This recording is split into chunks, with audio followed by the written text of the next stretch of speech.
Alors, on est Raphaël et Mayumi.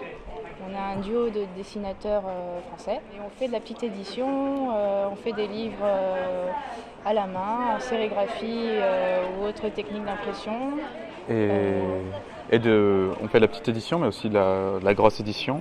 Ouais. Enfin, on s'intéresse à tout ce qui est dessin et tout ce qui est façon d'éditer le dessin, donc c'est vraiment l'illustration. En fait, on a commencé un peu par hasard, c'est-à-dire qu'on s'est mis à imprimer ensemble, avec une volonté de faire des objets en sérigraphie pour un peu sortir de l'école et les vendre. Et en fait, on s'est rendu compte que c'était beaucoup plus rapide d'imprimer à deux. Et la sérigraphie avait tendance à homogénéiser les couleurs et les gens croyaient que c'était la même personne mais qu'il y avait des styles, qu'il y avait un univers large et tout. Donc ça fait... En fait, on s'est rendu compte que les gens nous assimilaient assez rapidement alors qu'on n'a pas du tout la même façon de dessiner. Et on se demande pourquoi faire de la sérigraphie.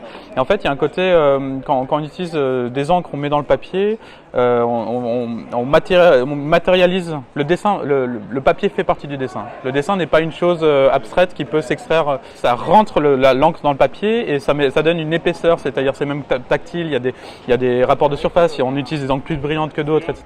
Et un peu plus loin, on a fait des pop-up à la main, en sérigraphie, donc là on est vraiment dans la limite de l'objet livre, dans la limite entre l'objet, l'imprimé, l'image, etc. La liberté, je pense, si. C'est beaucoup plus créatif. C'est beaucoup plus créatif, mais en même temps le jeu de contrainte n'est pas exactement le même. Ouais. Je pense que ce qui nous intéresse en jeunesse, c'est qu'on peut... c'est quand même parler de choses très adultes, de thèmes très... on peut parler, moi dans mon dernier, parler de la violence, toi tu parlais de choses presque plus mystiques. Ouais. Parler en jeunesse, c'est revenir à des basiques, à des choses essentielles, mais avec des mots simples et sans pour autant... effectivement, il y a une certaine retenue. On peut parler à un enfant, c'est vraiment très dur. Ouais. Oh, c'est un vrai défi et c'est bien de... On ne peut pas faire que ça, mais ça nous intéresse beaucoup. Alors, papier, à la base, on est plutôt papier. Alors, le truc, c'est que moi, je viens à la base d'une école d'ingénieur. J'allais vers des études d'ingénieur informatique. Donc moi, l'idée du numérique est centrale. Et même depuis mon adolescence, je travaillais en 3D, etc. Et ça m'a beaucoup nourri mon dessin. En fait, on s'est mis à faire des livres à la main au moment où il y avait une grande mode des blogs BD. Donc tout le monde faisait une forme d'édition web. Et nous, on aimait beaucoup ça. Mais on s'est dit, mais comment on va faire la différence parce que tout le monde fait ça.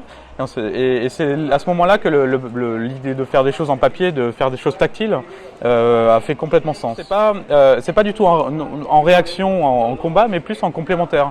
Et on en parlait la dernière fois, c'est que on n'a jamais vendu autant de vinyles que depuis qu'on a du MP3 à disposition autant qu'on veut. En numérique pur, il y a... Je n'ai pas encore été tout à fait convaincu, mais par contre, en complémentaire d'un livre, ça semble extrêmement intéressant. Ensuite, après, il y a des gens comme 2024 en ce moment qui sont en train de réfléchir à propos de ça. Je pense qu'ils vont sortir des choses très très bien. Il y a aussi toutes les expérimentations des éditions volumiques. Je me souviens d'une conférence il y a 10 ans d'Étienne Mineur qui lui pensait qu'on allait être dans tout le numérique. Et je vois que 10 ans plus tard, il est revenu au papier beaucoup, énormément même lui-même. Je pense que le livre sera là largement, sans aucun... mais avec des interactions qui vont être totalement pacifiées avec le numérique.